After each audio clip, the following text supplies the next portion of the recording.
Yeah. A bunch of interviews and gearing up to release the new album, but it's all good. Yeah, actually, is we are 1 week from the new album Foregone, right? Yeah. So I was wondering because well, the press already heard it, but for sure some of your friends also already heard the album. Do you have any feedback so far from Foregone? Uh, well, what I hear, it's good. So you know, but Right. I don't really. I mean, I don't really read what is written online or magazines and stuff like that. But I um when I do the press, and I've done a bunch of interviews now, and it seems like people are happy, and they like the way it sounds and so on. So I mean, I'm really confident. I know we've done a good album, so it's all good. Right.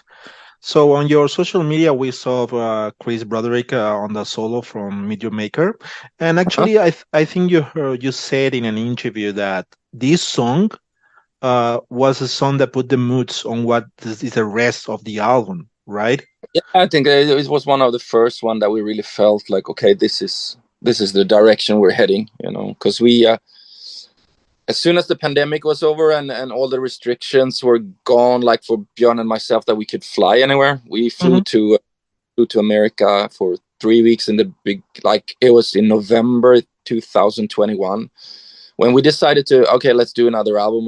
We haven't been in the room together for a few years, so we're just like, okay, let's see what's happening, and we brought some recording equipment, and everybody came, the producer and people that we're going to work with, and the guys in the band came, and we were just talking which direction, and Björn and I started writing. And as soon as we started with the riffs, like the opening riffs and all that stuff for Meet You Make, we knew, and the verse, we were like, okay, this is the album we're gonna make. And yeah. So it Right. was it was a good direction to go. Great.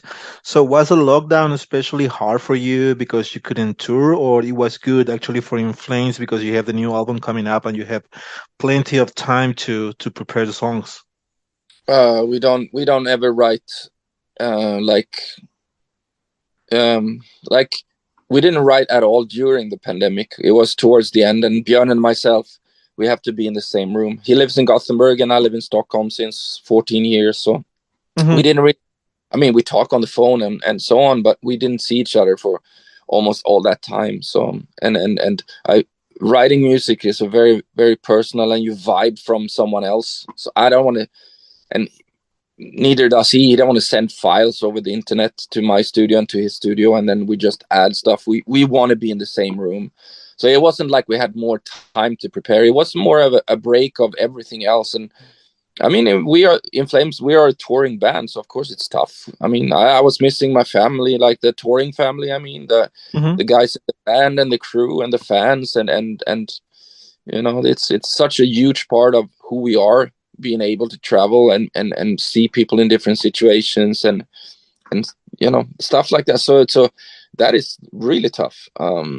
But I think as a band as a whole, it's because it was good to get a break, and get the vibe and the energy right. So we had the opportunity to record again, it was ready, and we were on, excuse my pun here, but we were on fire. Yeah.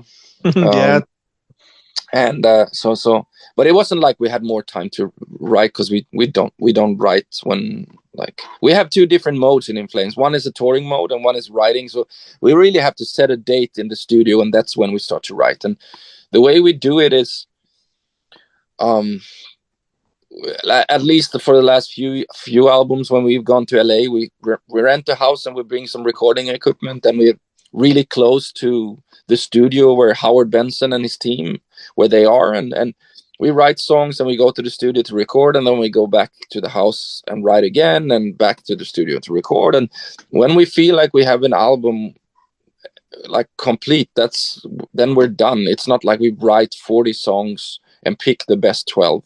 It's Uh-huh. very very like uh old school way on looking at things, like side A, side B on a vinyl. That's where we come from, and that's what we do. So yeah, that's how it's done. Right. So if that's your way of working, like a old school, I imagine that, as you said, you don't do like 40 or 50 songs for an album and just discard the worst. So I assume that you don't have any or a lot of unreleased songs from each sessions No, of your albums, right? no, there's not. Like, could be frustrating to a record label once in a while just to know that there's no real B sides. But we recorded. We have like two songs that didn't go on the album, and it's not because they are worse. It's not because they're not good enough. It's just because they don't fit dynamically within the album that we want to create. In Right. the end. So when we put the album together, it's like it has to work. There has to be a certain flow from the beginning to the end, and sometimes you have songs that don't really fit that flow, and so on. But they're still good songs. Yeah, totally. And you mentioned the label. No, this album is going to be released on Nuclear Blast again. Yeah. So it's a good chemistry. It's In Flames and Nuclear Blast, and if you see the rest of the bands are on their catalog, is good, right? I mean, it's awesome to be back. The Nuclear Blast was the label that gave us our big chance, and then we've been, we started with them on Gesture Race, and from there on, and then we've been to a few other labels.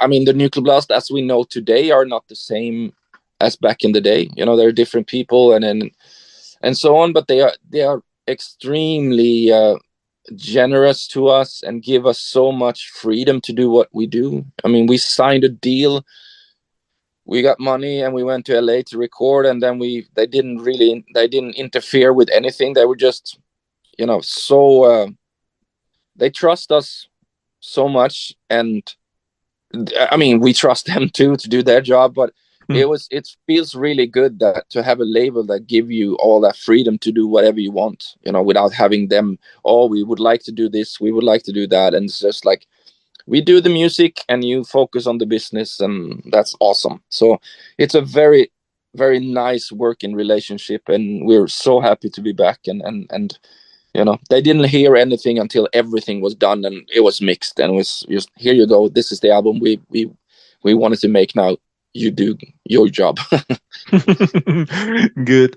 And now this is the number 14 for In Flames. This is your 14th album, so it's quite a lot of it's a big catalog. It's a lot of albums. I was wondering, at least for you in your case, is it becoming easier to write a new album each time, or is actually harder? Because I don't know, maybe a musician, when he's writing a new album after writing 10 albums, he thinks, oh, maybe this is something I already did in the past, or it sounds similar to another song.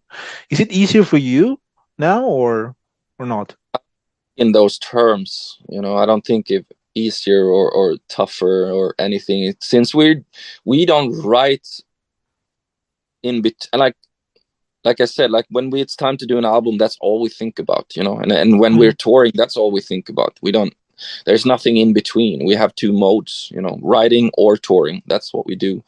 So when it's time to do an album, we're so eager to do it that it's like everything comes really natural. But and it's difficult to explain, like, because to someone from the outside, it's like I just feel it when it's good to me, that is important for people to understand too. I don't write for someone else. I write for me or the guys in the band. Everybody has to be happy, of course. But when I feel it's done, and I can give it to the world. And because to me, this album's been in my back pocket now for a year almost since it was done.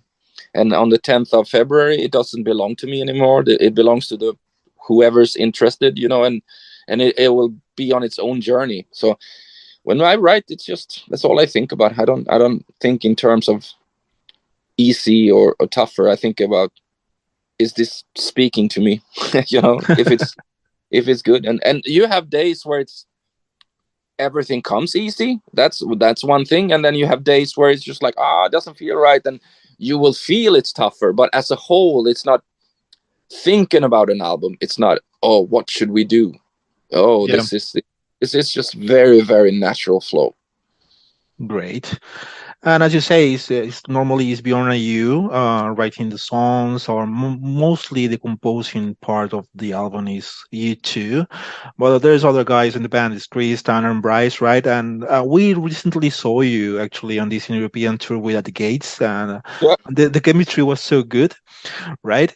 And I was wondering how much of their input actually is on the album besides Chris writing a solo or something like that. How much is Tyner, Bryce, and Chris input on this new Foregone album? I mean, that as you said, Björn and I write and arrange everything, music and lyrics and vocals, like all that guitar, everything, Hmm. But their input, like Bryce, Tanner, and Chris, it's undeniable. I mean, we've been playing together for a long time, and now, as a band, Bryce been in the band for 6 years, and Tanner 5, and Chris, since we started touring for The Mask, even though that got interrupted because of the pandemic, he's still been in the band for 4 years. So their impact is undeniable, and we've been able to really gel together, and their energy, what they bring, and their talent. I mean, I think you can hear, even if they don't write the riffs themselves, that you can hear that they bring something, and this album sounds different in that aspect. And I think we are an amazing lineup. We're really, really good together, the energy is positive. Everybody want to be there and do their part. So, as I said, yeah, it wouldn't sound the same with other people, and that's not a. I'm not trying to say previous members or anyone been bad or anything. It's just like it's different with different people, and right now the chemistry between the five of us is awesome. Um, Great. so when it comes to recording, and if you're in a good mood the day that you record, you will perform better. So the bass is awesome, the drums are fantastic, and the guitars are great. You know what I mean. And yeah, they've done amazing parts. Great.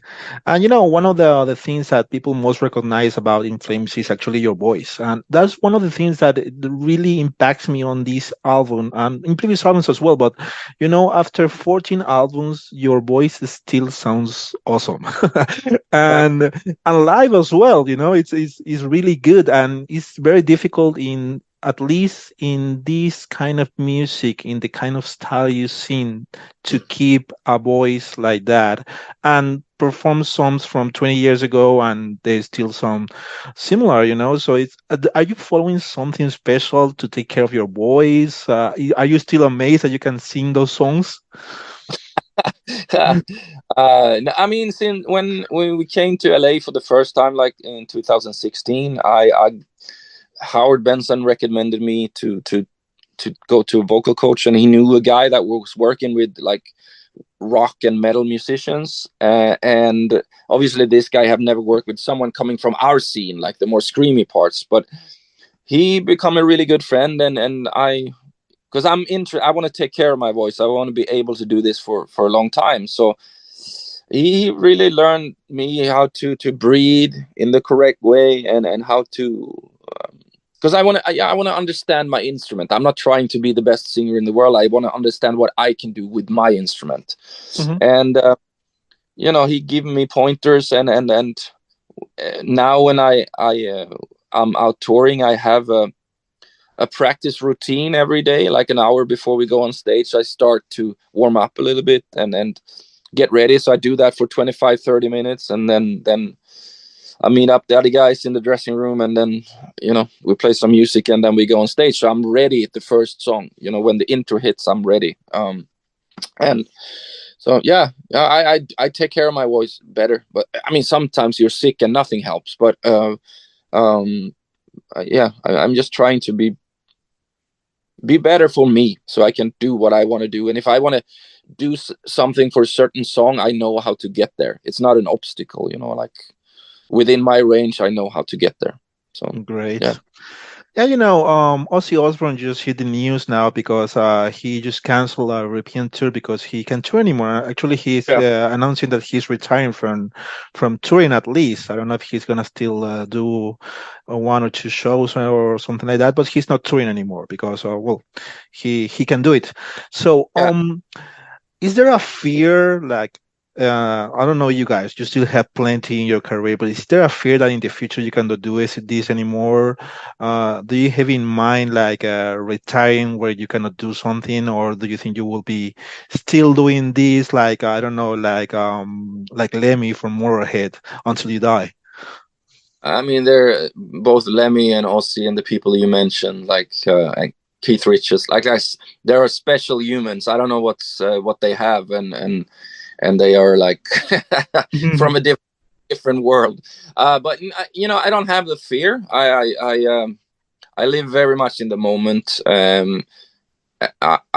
mean, and that's something the pandemic showed. Like, this can go away at any moment. You don't know. But and I was really missing it when during the pandemic I couldn't be part of this group that I love so much. But no, I don't have the fear. But it would.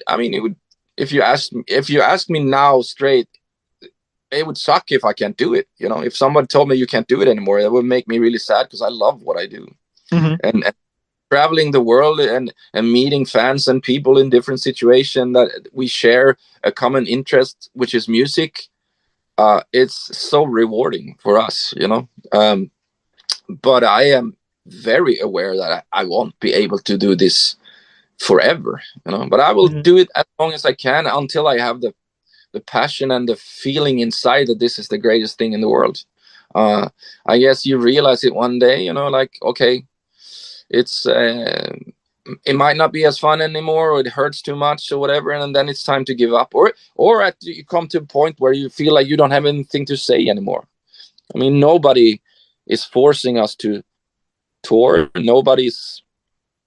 There's not a management or a record label that say like you have to record an album. It's totally up to us. We decide what we want to do when we want to do it.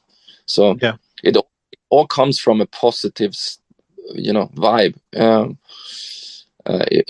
If I could continue and not have to do interviews or not have to do videos and not have to do all the things that concerning releasing an album, that I would be really happy. Just can play and tour. But I get it. While you do it, then I think it's a good thing. But so yeah, I it comes from, as I said, it comes from a very pure and very um yeah, good place, and why we want to do this. So as long as that spirit is there, we will continue. Great.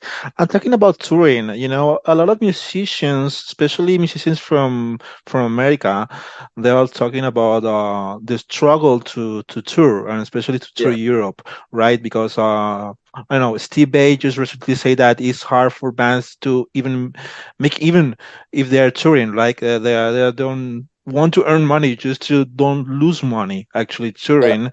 I was wondering, how is it for In Flames? Is it as hard as these artists? Because if you think of artists like Steve Vai or something like that, you think that they will be able to, I don't know, do a proper tour in Europe, but they say that it's quite hard actually. Yeah, I don't know. I mean, I don't know about his career, like how many people he will pull, but it's. I mean, it's costs way more. We see our costs. Like getting a bus. It's way more expensive if you can even get a bus, because a lot of things happen to our industry during the pandemic, and the gas prices are crazy. Just traveling, and we have a huge crew, and everybody, we want to pay everybody, and renting stuff, it's more expensive, and everything is more expensive. So sure, it's we have to cut what we normally earn, but Hmm. it's like, at the end of the day, you have to decide if it's worth it or not. And to us, it's still worth, even though we don't make as much, or make it, let's say we don't make anything, like just being able to play and meet people is so rewarding that you don't have to think in the terms of money. But I mean, at the end of the day, it all comes down to that. And I can see bands from America, it is really expensive. It is really, really expensive, but it's expensive for us to go to America too. So it's the other way around. And sending our gear to America and back and forth, it's super expensive, like Hmm. crazy expensive. So and don't you can't forget the people too. The tickets are crazy high. So I mean, if you have to raise the tickets all the time and people can't afford to come to the show because I mean they have to pay food and gas and electric and all that stuff. It's it's yeah, it's a crazy crazy time we're in, and all there's of tours going on at the same time. So people, it's not easy for people to pick what they want to see. I know when we were doing the tour we just did in Europe, there were like 5 or 6 major metal tours and rock tours going on at the same time, and we were all coming to, you know, like one day this band were in the city and the next day we came and the day after and then there's another big tour coming and so on. So it's a tough climate, but yeah, Yeah. that's a new world order. Yeah, actually, when you were touring last time here last year at the end of the year, there were plenty of tours happening. Even though the In Flames shows were amazing, a lot of crowd went to them. One of those tours was actually from a band called the Halo Effect, which you should know because the name In Flames was all over the media in the last 2 years, not only because of you were recording, because also this other band which has ex-members from In Flames were also recording and releasing an album and touring. I was wondering, did you have the chance to listen to that album? No, I have not listened to that album. And from what I hear, someone told me it sounds more like Dark Tranquility, you know, like Yeah, that In Flames. But no, I haven't. I haven't listened to the album. yeah. I was wondering if, yeah, in some sort of way, having that band coming together affects you as a band as well or not, or you No, don't think about it. no, it doesn't. I mean, affect. I mean, I have to. People ask me all the time, but it doesn't affect us and the decisions that we make and the music that we do. I mean, there have been more bands in the past with ex In Flames members, so it has nothing. I think people make it too big of a Yeah, thing. Like we don't worry about that stuff. We have enough to deal with our own, you know. And um, I mean, yeah. yeah. If I was them, I would. It must be tiring after a while just to keep hearing about In Flames all the time because they are on their own path, they are on their own journey, and they need to find their own identity. I wouldn't be happy if I was be called X In Flames all the time, you know. So no, it's for I think they're two different things in a way, and me and Michael have very different voices too, so it's just yeah, it's a different style, a different thing. Yeah, totally. So, Anders, how fond are you of doing anniversary tours, for example, for albums, right? Very far from doing stuff like that. Uh, You yeah, know, because yeah, like, we're not a nostalgic band in that sense. I don't get me wrong. I love my history. I love where we come from. I love what we do and what we achieved. But we're not so much in celebrating like a whole album or taking a whole album as on the road. We did a celebration for Clayman because we just the timing and it was just a good time, and we never done anything like that to ourselves, like tap ourselves on the shoulder and say, "Ah, you created something cool, something good." Mhm. So it's yeah. I don't think we will do. Okay, I shouldn't say never, but I don't. It's not planned. Yeah, because for example, next year is 20 years from Soundtrack to Your Escape, so I assume that people will love to hear you on a tour playing that album. I don't know. Would they? I, I mean, not everyone knows the album, so I don't know who. I don't know. Yeah. I, I I don't know how many people would show up for such a thing, and it's also has to. I mean, that's actually the only album that we played as a whole from back to back. Once we did it once in Gothenburg because we were prepping for a festival, and we played that song, um, or that album. So it was fun, but Yeah, totally. and I love the Uh, album. The album. I think it's very very important to us. Totally. And well, you just to finish the interview, you mentioned the Clayman actually anniversary, and you re-record some songs from Clayman, and there was such people criticizing those re-recordings. Are you still happy with what you did with the recordings of these songs? I mean, I don't really understand what are they. I don't follow, because what are they criticizing? Yeah, because they say no, the songs were great as they were. We, Yeah, but we, that's we, true. we, we, we we don't like the new re-recordings, you know? Yeah, but that's fine. It wasn't meant to be something new. Still the same songs. We just did it just for. I mean, this is the lineup, and we just want to celebrate. We don't want to change the song. I mean, everything is there. You know, the original is there. I don't really understand why you're a critic of something that's all. I mean, I don't know. For us, it was just a celebration. It was nothing else. It Yeah. wasn't try. It's still the same song. So I don't really get it, and I don't really, honestly, I don't care. No worries. You know, Well, don't. I mean, yeah, it is a celebration, not trying to do something that we were not happy with. The only thing I wasn't happy with Clayman was the cover and everything else, and now we had the chance to do all the artwork and all the whole thing from the beginning again, and that was something I really wanted to do. yeah, And it was just it's a good moment, you know, to celebrate an album that's been very, very important and dear to us. So great. Well, Anders, thank you so much for your time.